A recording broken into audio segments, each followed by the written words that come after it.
empezar a... Buenas tardes a todos, buenas noches ahí donde sea.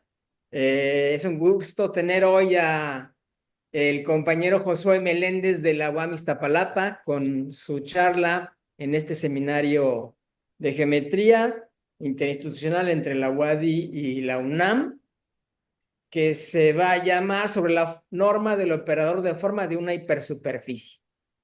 Adelante, Josué, muchas gracias. Sí, gracias, Matías. Voy a... Ya se ve la Sí, presentación. Bien. Entonces, voy a mencionar algunos resultados sobre las estimaciones que se han hecho sobre la norma, el cuadrado de la norma del operador de forma y algunos resultados por los que también he estado, por los que ya se han sido publicados, tanto de unos colegas como también míos. Por supuesto, La, la publicación de artículos sobre este tema pues ha sido bastante amplia en los últimos años y en distintos ámbitos. Entonces, esto va a ser altamente sesgado.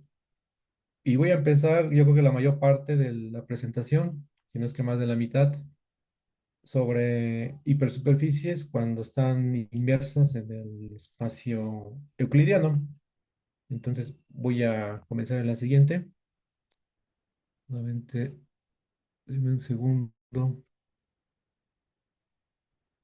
para dar a la siguiente lámina que está fallando mi botón, que no debería de fallar. Un segundo.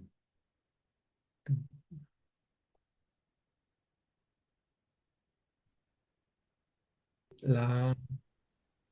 Entonces, voy a comenzar con superficies inversas en R3, primero para la notación principalmente, y como protagonista en este contexto, pues es el cilindro.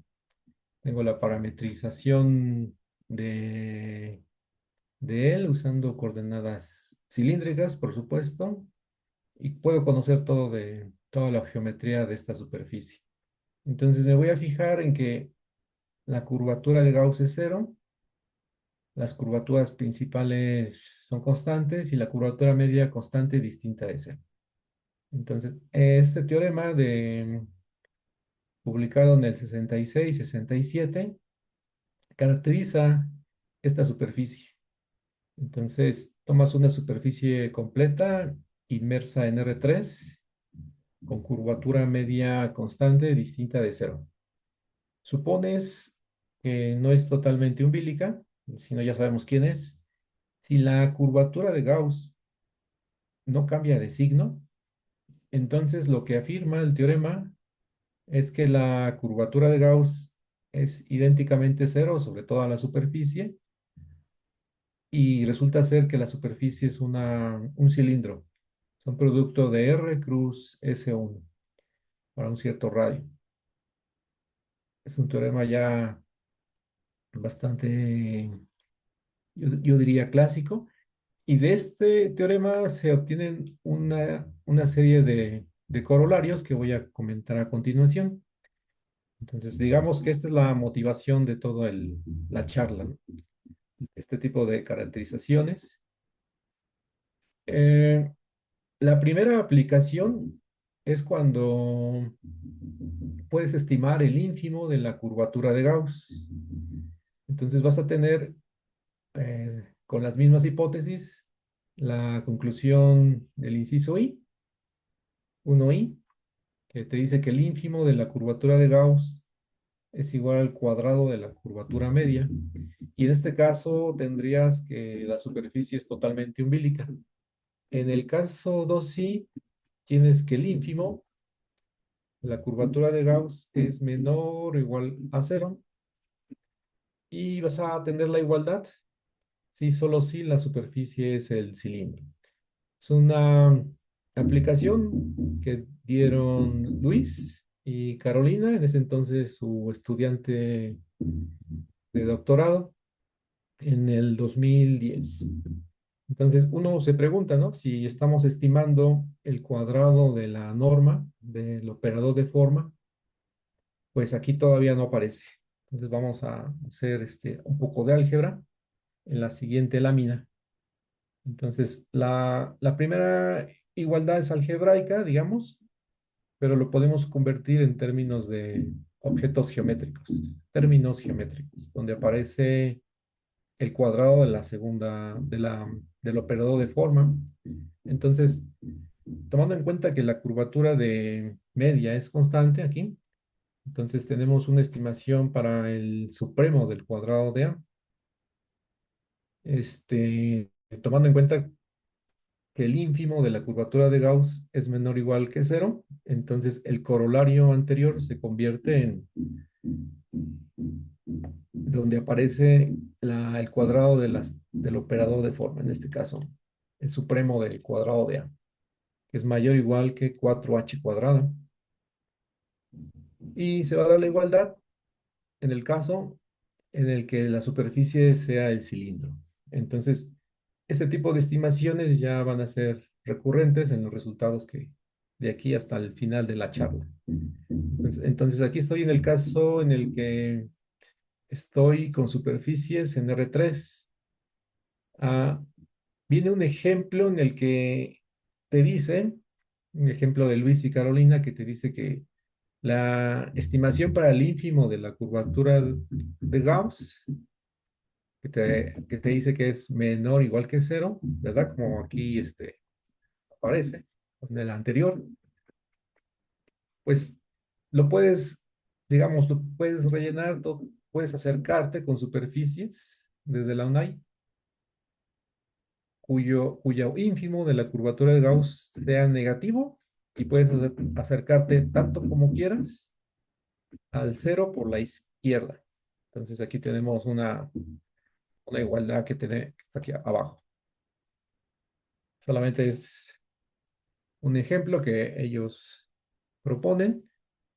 Y así como está una estimación para el ínfimo, también aparece un corolario, que es lo mismo, otra aplicación del teorema de Claude y Osserman para el supremo de la curvatura de Gauss.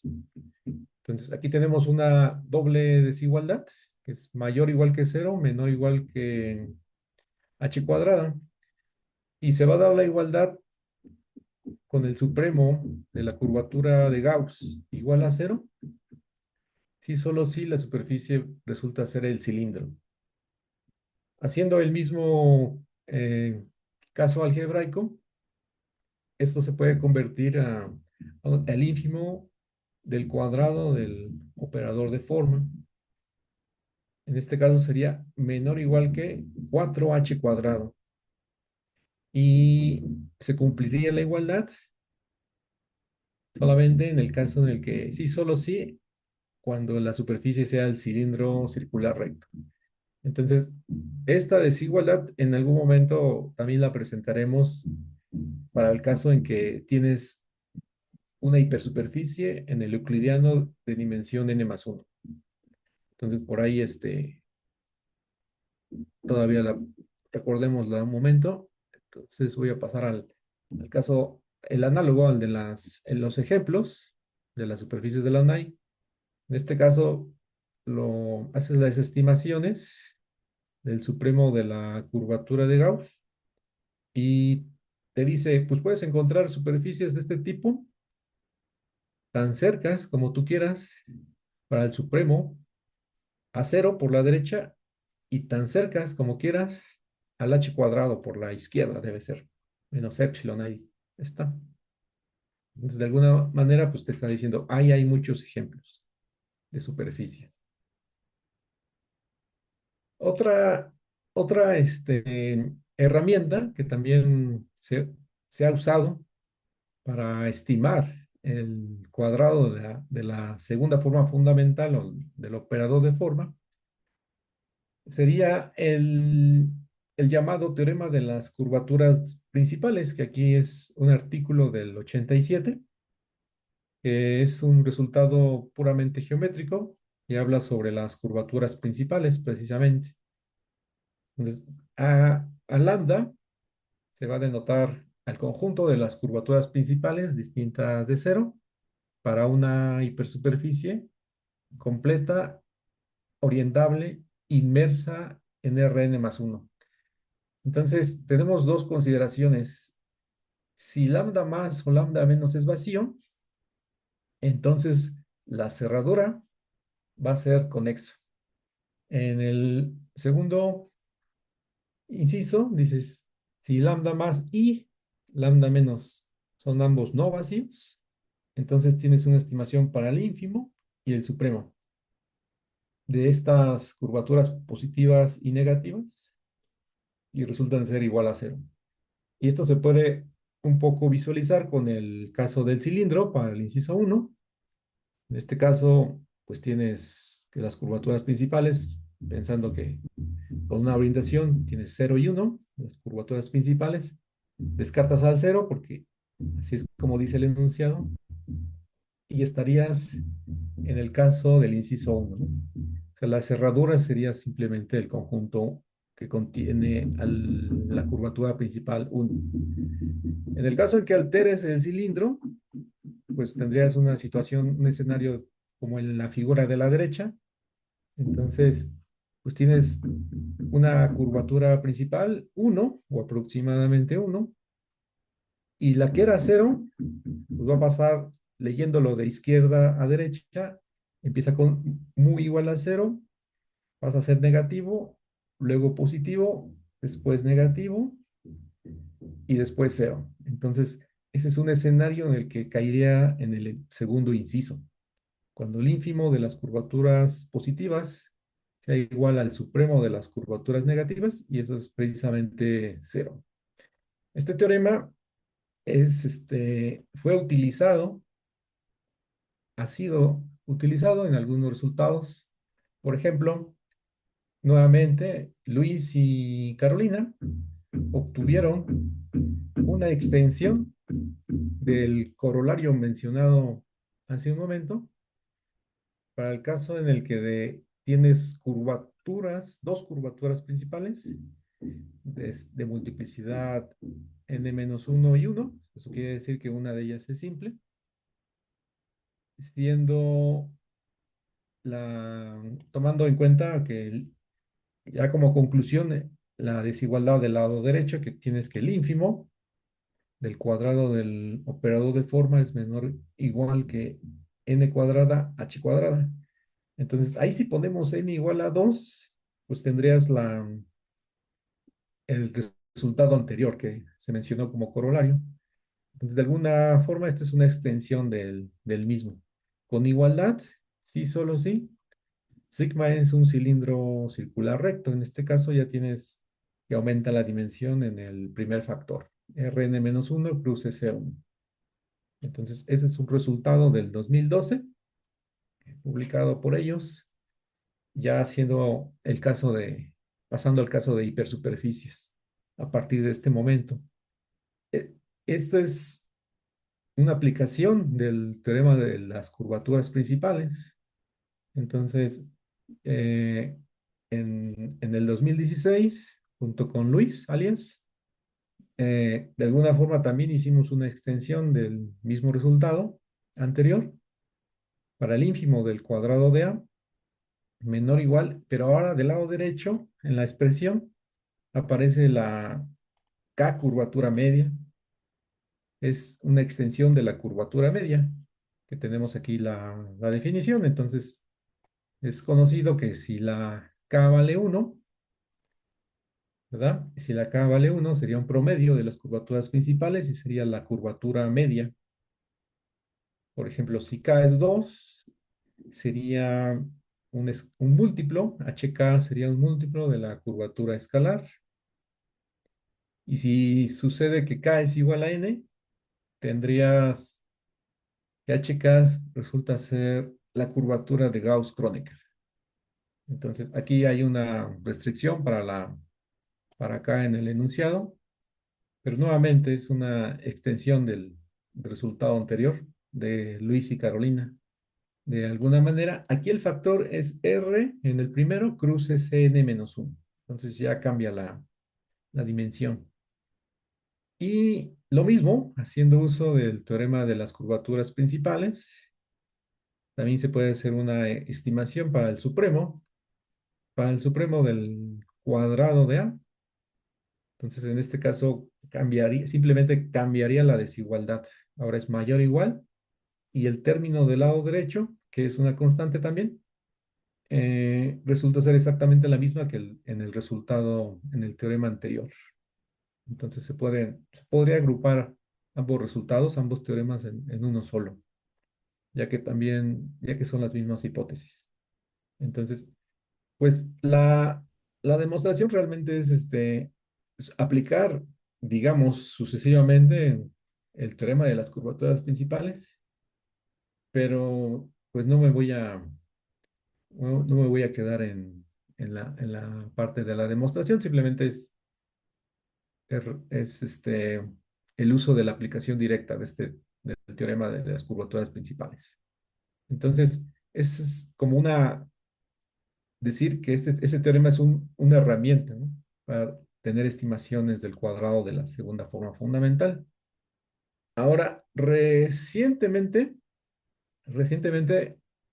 junto con mi alumno de doctorado, Eduardo Rodríguez Romero, obtuvimos un resultado para estimar el cuadrado de A, ya sea para el ínfimo o supremo, en el caso mínimo máximo, si es compacta la superficie, para cuando tienes hipersuperficies ON cruz OM invariantes, con curvatura media constante mayor que cero.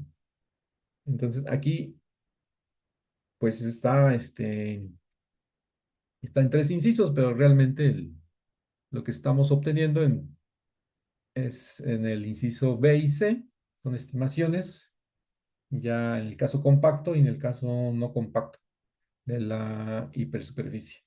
Este teorema apenas hace unos meses fue enviado a una revista y estamos todavía con las revisiones del árbitro, entonces, del referee. Entonces, aquí la técnica, al igual que en el caso anterior, son hipersuperficies en el espacio euclidiano, efectivamente, y en los teoremas anteriores, de hecho, en los tres teoremas anteriores, lo que sucedía era que eran hipersuperficies o n invariantes. Se podía demostrar que en los tres resultados anteriores eran hipersuperficies o n invariantes. Entonces, o decirlo de otra manera, eran hipersuperficies de rotación. Entonces, en este caso, tienes otro grupo en el cual generas hipersuperficies invariantes y la técnica resultó ser distinta. Luego, pues más o menos así, por encimita, pues tienes una curva, que es la curva perfil, y tienes la parametrización explícita de la hipersuperficie. Por supuesto, tienes un vector normal, eliges un vector normal y calculas las curvaturas principales. Entonces, estableces tu ecuación de la curvatura media.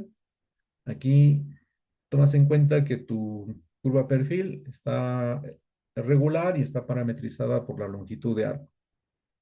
Entonces, eh, básicamente es tener un pie en la parte de geometría y el otro pie en el análisis de la ecuación diferencial que resulta al fijar la curvatura media constante que tenemos en la última ecuación y hacer un análisis de la misma. Por ejemplo, en la figura izquierda, tanto la derecha, ambas soluciones terminan siendo asintóticas a los ejes que están punteados en color rojo, que corresponden a los cilindros que se están caracterizando en el teorema anterior. Dependiendo cómo sean los valores de n y m, vas a tener solamente dos cilindros, que son estos dos ejes. Entonces, por ahí hay resultados ya un poco añejados que te dicen que estas curvas perfil van a ser, van a terminar siendo asintóticos a alguno de estos dos cilindros, ¿no? Ya sea si te vas con el eje horizontal o en eje vertical. En el lado derecho, todavía se alcanza a ver que el comportamiento de la curva perfil es distinta, ya que hay un contacto con el eje tanto vertical como el horizontal. Entonces, también por resultados de Xiang, realmente, para ser exactos, este, el punto de contacto resulta ser perpendicular el eje X o el eje Y resulta ser perpendicular a la curva perfil. Entonces, realmente aquí no vas a tener una superficie, sino vas a tener tres superficies, dependiendo qué estés considerando, ¿no? Qué pedazo de la curva estés considerando. Por ejemplo, si partes de un eje, que es el eje, o sea, aquí eje X, y con la curvatura media positiva, tendrías esta orientación de la curva, perfil, y terminas en el eje y hasta ahí te detienes y consideras la parametrización, vas a obtener una hipersuperficie o M invariante compacta, en el caso en el que estábamos en el resultado anterior, me voy a regresar un momento. Entonces, de ahí resulta tener estos dos incisos, ¿no? Principales, digamos, el inciso B, que es el caso compacto, una forma de caracterizar, no, perdón, de estimar el mínimo y el máximo del cuadrado de A. Y en el inciso C, el caso no compacto, el caso no compacto. Entonces, el estudio es distinta, es completamente distinto. Solamente como comentario, en algún momento nos obsesionamos al tratar de introducir el teorema de las curvaturas principales, pero pues no fue por ahí. Fue más bien un estudio completamente de la ecuación diferencial, una cosa muy ad hoc. Ahora, pasando al contexto de las hipersuperficies, cuando están en la esfera Sn+1, pues un protagonista que sería el producto de esferas, le vamos a llamar el toro de Clifford de dimensión n, que es un producto de Sn-K con Sk.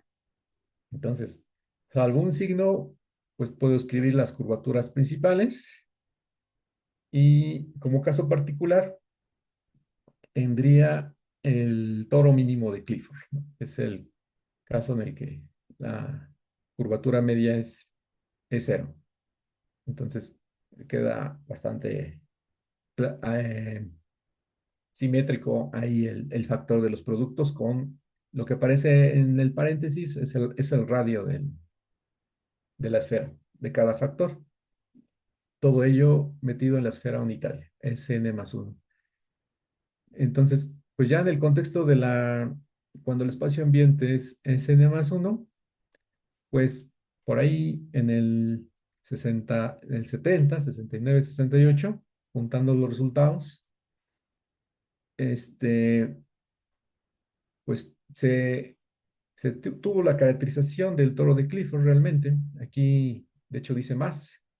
Tienes una hipersuperficie compacta mínima, la esfera Sn+1, y se cumple que el cuadrado de A es menor o igual a n. Entonces, pues va a quedar en dos situaciones. O va a ser igual a cero, y en este caso sigma resulta ser totalmente umbilical, o bien el cuadrado de A es igual a n. No hay nada intermedio. Entonces, en el segundo caso, fue probado por Cher, Carmo y Kobayashi. En el artículo que aparece abajo de la lámina. Caracteriza el toro de Clifford. Es igual a n si solo si sigma es un toro de Clifford mínimo. Es decir, sigma es este producto de esferas. Y entonces lo que seguía era pues hacer el caso en el que no fuera mínimo, sino de curvatura media constante. Entonces, antes de esa situación, pues aquí solamente señalé algún ingrediente que aparece por ahí. Por ejemplo, la fórmula de Simmons, ¿verdad? Aquí para el laplaciano del cuadrado del operador de forma, que es otra, digamos, otra herramienta muy recurrente también para las estimaciones de la norma de la segunda forma fundamental. Entonces, pues por supuesto, si es compacta y tienes la desigualdad cuadrado de A menor o igual que n, entonces, por ejemplo, puedes integrar y puede quedar que simplemente el cuadrado de A es igual a cero o el cuadrado de n el cuadrado de A es igual a n, ¿no? Tendrías el inciso 1i. Entonces, por ahí esta fórmula aparece en decenas y decenas de artículos a partir de, por ejemplo, los resultados de por ahí este artículo que aparece ahí de Nomiso y Smith en el 69. Y de ahí para acá ha habido una serie de estimaciones bastante eh, elocuentes. Entonces, mm, pues sí, como ya se había comentado, Cher, Docarmo, Kobayashi y Lawson caracterizaron independientemente el caso del cuadrado de A es igual a n. Entonces, las hipersuperficies de Clifford son las únicas hipersuperficies mínimas en la esfera de dimensión n más 1, cuyo cuadrado de A es igual a n. Entonces, ahí también hay una conjetura, me imagino que una de tantas de Chern, que te dice que toda hipersuperficie mínima compacta, inmersa en la esfera con curvatura escalar constante, es isoparamétrica, ¿no? Esa es la conjetura. Entonces, aquí se está pidiendo que sea mínima y que sea de curvatura escalar constante, lo cual es equivalente a que el cuadrado de A sea constante por la ecuación de Gauss. Entonces, ya sea que se vea con el operador de forma o con la curvatura escalar, estás pidiendo que sea constante. Entonces, la conjetura es que ellas deben ser isoparamétricas. Entonces, hasta donde tengo entendido, esta pues sigue siendo un problema abierto. Ah, entonces me voy a seguir al caso, ahora sí, de curvatura media constante. Entonces me olvido de h igual a cero. Entonces, para el caso de curvatura media constante, necesito en los resultados que siguen definir el operador libre de traza. Entonces es I veces hace la identidad sobre el espacio tangente multiplicado por el escalar h menos el operador de forma. Entonces, aquí es el cuadrado de phi, puede ser escrito como esta suma de cuadrados, donde lambda i son las curvaturas principales de la hipersuperficie que se está considerando. Y, pues, por supuesto, una hipersuperficie va a ser totalmente umbilical, si solo si las curvaturas principales van a ser igual a cero, lo que es lo mismo, el cuadrado de phi es idénticamente cero. Otra forma de escribir la norma del cuadrado de phi es con la ecuación que tenemos abajo. El cuadrado de a menos n veces h cuadrada, que es exactamente cuando es cero es cuando el cuadrado el operador de forma es igual a n veces h cuadrada. Eso también es conocido. Y pues en el 94, el Hilario Alencar y Manfredo Docaro hicieron el caso en el que la hipersuperficie se consideraba de curvatura media constante. Entonces se pide compacta, orientada, inmersa en la esfera unitaria. Y ahora la desigualdad que se pide es que el cuadrado de phi sea menor o igual que una constante que depende de la dimensión n, y la curvatura media, que se denota aquí por h b sub h. Eso es sobre toda la hipersuperficie y se van a tener dos incisos. El primero es análogo al el teorema anterior, que es el cuadrado de phi sea idénticamente cero, que se comentó. En este caso es totalmente umbilical la hipersuperficie. O bien, el cuadrado de phi es igual a esta constante BH.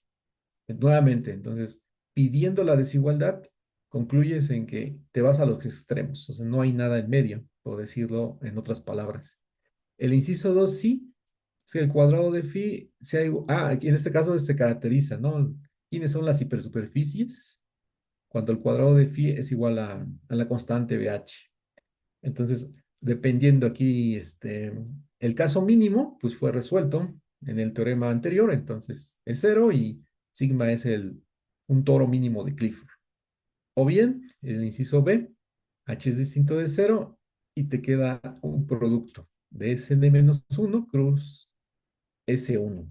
Entonces, lo mismo como lo mencionan los autores en este artículo que se mira en la pantalla, solamente se están tomando en cuenta cuando cuando el cuadrado del radio es menor que n-1 sobre n.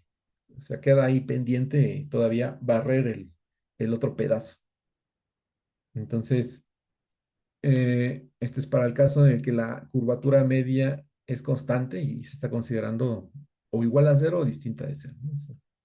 Entonces, nuevamente, hablando un poco de la idea, un ingrediente, mejor dicho, algunos ingredientes en la demostración, pues es quién es esa constante BH.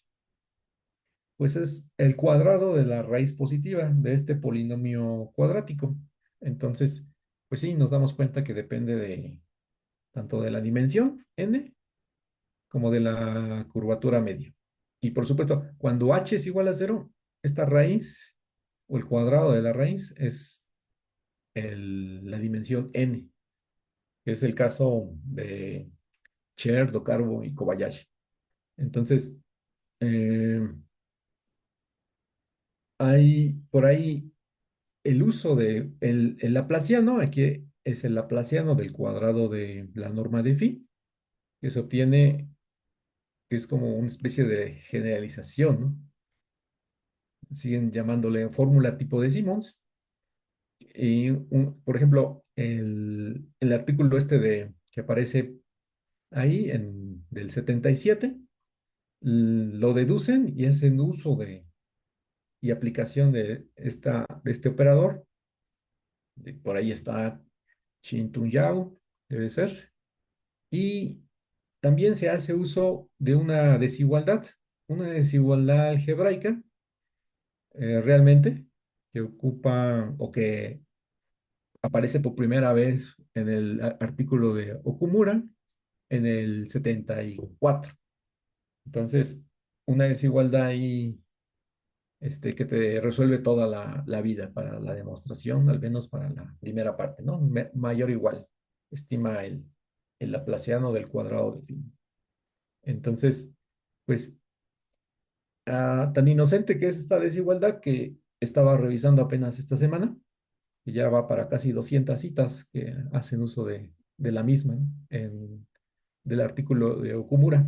Y por supuesto, el artículo que aparece al inicio, pues tiene debe tener cerca de 300 también citas.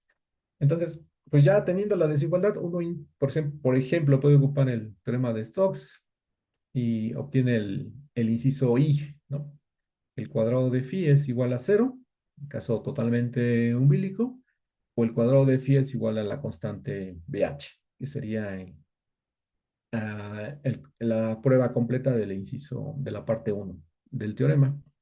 Aquí quedan algunos puntos todavía que comentaba, ¿no?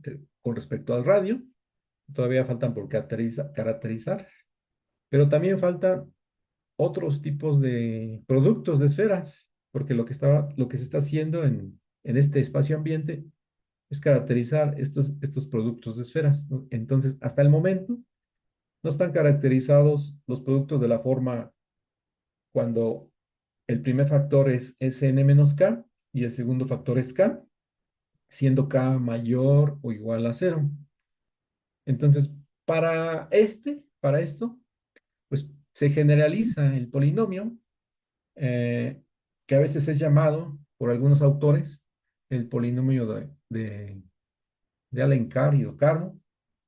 Entonces, para pasarnos a estos más productos, pues se generaliza y aparece no solamente la dimensión de la hipersuperficie y la curvatura media, que se toma como constante, sino también aparece ahí un entero K.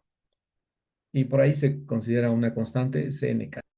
Solamente depende de NK. Entonces hay una generalización. Ahí en mi tesis precisamente de doctorado, en el 2014, pues caractericé este tipo de, algunos de estos productos de esferas, introduciendo una desigualdad adicional, que es la que se mira para la traza de phi, del lado derecho. Y, y por ahí también tomé en cuenta que si se llega a suprimir o quitar esta desigualdad como hipótesis, la segunda, pues aparecen otro tipo de hipersuperficies que no son los que se comentan en el inciso B, o sea, en ningún inciso. No salen toros de Clifford en general. Entonces, pues de alguna manera pues, se está haciendo uso de esta desigualdad, de ambas desigualdades en el teorema. Entonces, la idea es básicamente la misma y por supuesto, el ámbito en el que hasta, hasta a mí es de alguna manera bastante atrayente es cuando pasas cuando la hipersuperficie está en una forma espacial. Entonces, aquí en un artículo de Luis Alias y su alumna en ese entonces, Carolina, en el 2010 hacen una estimación del, del cuadrado, el supremo del cuadrado de la norma de phi, para cuando las hipersuperficies están inmersas en una forma espacial. Puede ser el euclidiano, la esfera o el hiperbólico, tomando en cuenta lo mismo como hipótesis que la curvatura media sea constante. Entonces, aquí C que aparece en la desigualdad, en, en el segundo renglón, pues es puede ser cero, uno o menos uno. Entonces, es básicamente la estructura sigue siendo la misma, ¿no? En el inciso I, o sucede que el supremo es cero, en cuyo caso es totalmente umbilical, o el supremo es mayor o igual que la constante esta que aparece desde los resultados de Alencar y Ducarmo.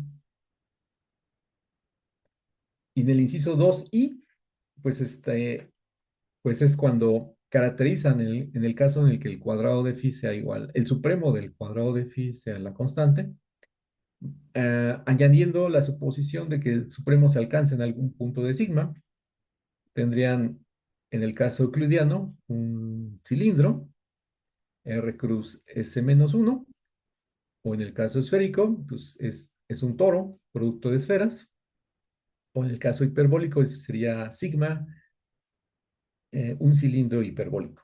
Entonces, pues realmente el contexto es el pasar a una forma espacial, que realmente no es el final de todo, porque todavía hay teoremas en artículos donde están en otros espacios ambiente. Y bueno, entonces yo creo que por ahí sería todo con respecto a mi charla. Muchas gracias, Josué, por tu interesante plática. ¿Hay preguntas? Yo quisiera preguntar algo. Adelante.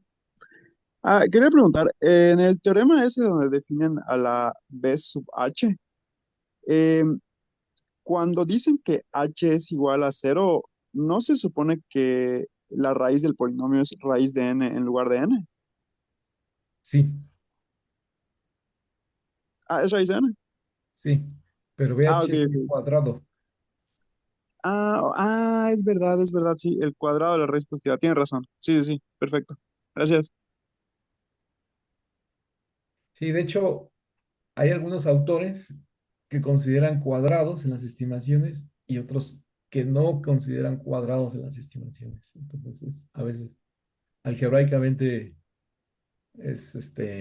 sí, yo también me confundo bastante en su momento. Ya, y me dio curiosidad, en el teorema de Rodríguez Romero, ¿por qué querían usar forzosamente el teorema de las curvaturas principales? Porque comentó que se obsesionaron en un momento por querer usarlo, ¿no? Entonces me dio curiosidad, ¿por qué querían usar ese teorema en particular? Sí, porque, no sé, quizás inducción, porque ya había de antecedentes al menos conocidos como cuatro artículos donde estaba bastante bien funcionando el teorema de las curvaturas principales. Aquí aparecen en dos y eran así como cañonazos. Entonces te resolvía la vida el teorema de las curvaturas principales. Y de alguna manera quizás queríamos hacer lo mismo para estas estimaciones que están un poco esotéricas, pero pues no, realmente al final no fue un 95% a pelearse con la EDO que aparece aquí abajo y en sus distintas formas de poderse expandir o escribir. También hay algunas otras más equivalentes.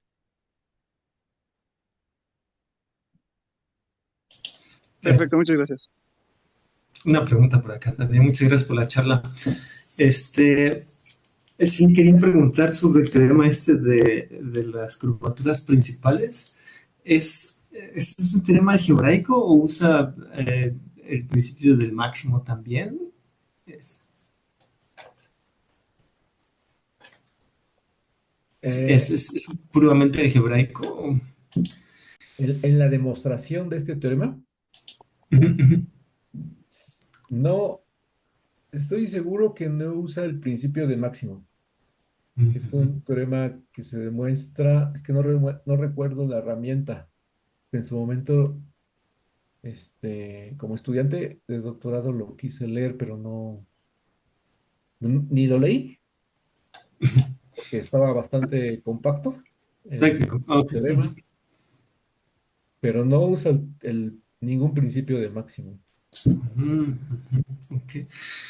Y, por ejemplo, veo que también hay un resultado donde usas la K curvatura media. Sí, Este, por acá aparece. ¿También es en dimensión 2 o...? Ah, no, es en dimensión alta. Ahí sí usas también no sé, que el operador es... eh, que el operador de curvatura media... Bueno, que este operador es elíptico también. No, no, Ok. esta desigualdad sobre la estimación del ínfimo del cuadrado de A con estas hipótesis es hasta donde tengo el conocimiento, es por dos caminos. Uno es ocupando el teorema de las curvaturas principales Ujú, y ujú. sale, realmente no necesitas nada más. Ok. O la otra es verlo como una hipersuperficie de rotación Ah, ya. y Ajá.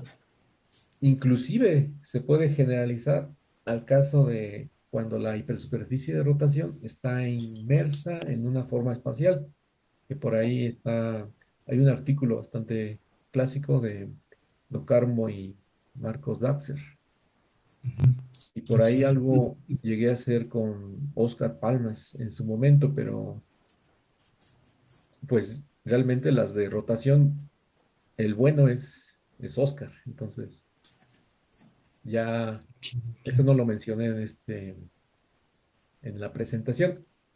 Y con respecto a la electricidad del operador, no, no. Me imagino que debe ser usado en el último teorema que mencioné. Me imagino, la electricidad, sí. Ok, no, está bastante interesante, gracias. Yo tengo una pregunta, profesor. Bueno, primero que nada, gracias por la charla. Muy buena. Eh, Sobre la K curvatura media que está ahorita en la lámina, se tienen, o sea, han intentado perseguir resultados para hipersuperficies en la esfera, pero con K curvatura media constante, por acá mayor o igual que 2. Sí, sí, de hecho es precisamente lo que comentaba hace un momento, que en algún momento junto con Oscar Palmas Ah, bueno. consideramos un escenario similar a este teorema que se mira, Ujú. pero que fuera inmersa en una forma espacial y se obtenían estimaciones de este tipo. Ya Ok, nada, dependiendo de los incisos, ya si fuera un cilindro hiperbólico o un producto de un toro de Clifford. ok. Una Muchas cosa gracias. que sí ha quedado ahí pendiente es quitar que sean dos curvaturas principales, siendo una de ellas simple. Esa parte no, hasta donde he revisado, no se ha podido quitar cuando uno quiere tener este tipo de resultados. O sea, uno le gustaría que hasta aquí quedara esto que estoy subrayando, Ah, sí. se quitara de la hipótesis. Esa parte, y sospecho, yo sospecho que tal vez quitar, o sea, seguiría siendo cierta la desigualdad o modificada ligeramente, tal vez, quitando esta hipótesis, pero todo es ¿cómo se dice? Eh, Conjetura. sí, lo que le sigue a conjetura, ¿no? Todo es medio guajiro. Sí, Ok. Muchas sí. gracias. Gracias. ¿Más preguntas? Ah, sí, ahorita que mencionó el compañero Daniel acerca del teorema de las curvaturas principales, estaba pensando que la segunda parte como que tiene un aire de teorema de valor intermedio, ¿no? Porque te dice que si las componentes positivas y negativas son no vacías, entonces como que de cierta manera, aunque no explícitamente, el ínfimo o el supremo alcanzan el cero, ¿no?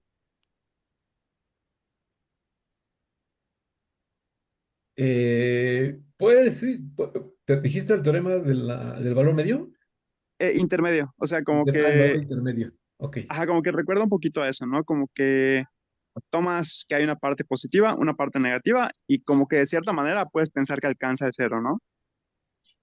sí, sí, de alguna manera tiene un pequeño espíritu de eso, pero Y, bueno, con respecto a la primera parte, me llamó la atención si la cerradura de lambda es conexo. Eso no implica que, ajá, como estamos en R, no sí. implica que lambda es como unión de intervalos que están como pegados o algo así. Bueno, ese sería un posible escenario de alguna hipersuperficie que sería interesante buscarla como ejemplo. Sí, es Ah, ok, como, ok. también se piensa en eso, pero ¿quién sería? Es la pregunta. Sí Sí, sí, tiene que sí. buscar algo de eso. No, al menos alguna tendría que ser de ese estilo. Al menos por ahí una, pero también, ¿no? Se queda ahí como pregunta. Ya cuando lo cierras, ya te comes todo y se hace conexo. A ver, por aquí hay otra pregunta. Uy, Entonces, no entendí, ¿no tienen algún ejemplo de cuando para que suceda la primera parte del, del teorema? Pues, eh, además del cilindro, seguramente te gustaría ver otro, ¿verdad? Ah, bueno, sí, sí. ¿Quién más sería? Y una vez que ya lo alteras, pues te caes al segundo. Entonces, pues no. Además del cilindro, no. ¿Cuál otro podría ser? Hay que buscarlo también. Está Pues un plano, ¿no? un Porque en bueno, un ahí, plano, ahí dice, Ah, sí, sí, sí. siendo fiel ahí a las hipótesis, Ajá, sí pide que no es hiperplano el la cual teorema. no es un hiperplano. es verdad, sí, es cierto, no lo había leído. Sí. Así que una vez que alteras el plano, ya caes prácticamente al inciso 2, ¿no? Pareciera que caerías en la figura, algo parecido de la figura del lado derecho, por ejemplo. Y lo mismo pasa para el cilindro, ¿no? Una vez que lo alteras al cilindro, caes, parece que caes siempre al segundo inciso. En una esfera, en una hiperesfera. Una hiperesfera es en el caso del inciso uno, una hiperesfera. No, Es totalmente umbilica y todas las curvaturas principales son iguales. así. Entonces, uno va a ser vacío al menos y caes en el inciso uno. O sea, la pregunta sería si hay un ejemplo, bueno, una pregunta sería si hay una hipersuperficie en el espacio euclidiano en el que la cerradura no conste solamente de un elemento, ¿no? Porque la esfera y el cilindro co- constarían solamente de una curvatura principal, de un valor. Entonces, por la multiplicidad, pues, es solamente un valor, un elemento, ¿no? En la cerradura de las curvaturas principales distintas de cero. Está bastante juguetón este teorema. De hecho, ahí como semi chisme, porque ya no recuerdo bastante bien, ahí en el postdoc, Luis Alias me comentó que el árbitro de este artículo, debe ser este artículo, este, lo estaban obteniendo con técnicas distintas y el árbitro decía, no, también se puede obtener usando el tema de las curvaturas principales. Entonces, realmente lo que hicieron es también hacer uso del teorema de las curvaturas principales para obtener este resultado y lo añadieron en el artículo, que aparece en la presentación. Entonces el culpable de todo, o de dónde viene todo, hasta donde sé, es el árbitro que revisó este artículo de Dicata del 2002, diciendo que el teorema de las curvaturas principales implica este teorema que está en la lámina. Y a su vez, Luis Alias me comentó que generalizábamos este resultado al caso de HK constante. Entonces, por ahí viene toda la historia, ¿no? De estos teoremas y del teorema de las curvaturas principales también. Ahí cuando estaba haciendo el postdoc en Murcia, hace 10 años. Muchas gracias. Sí. ¿Más preguntas? ¿No?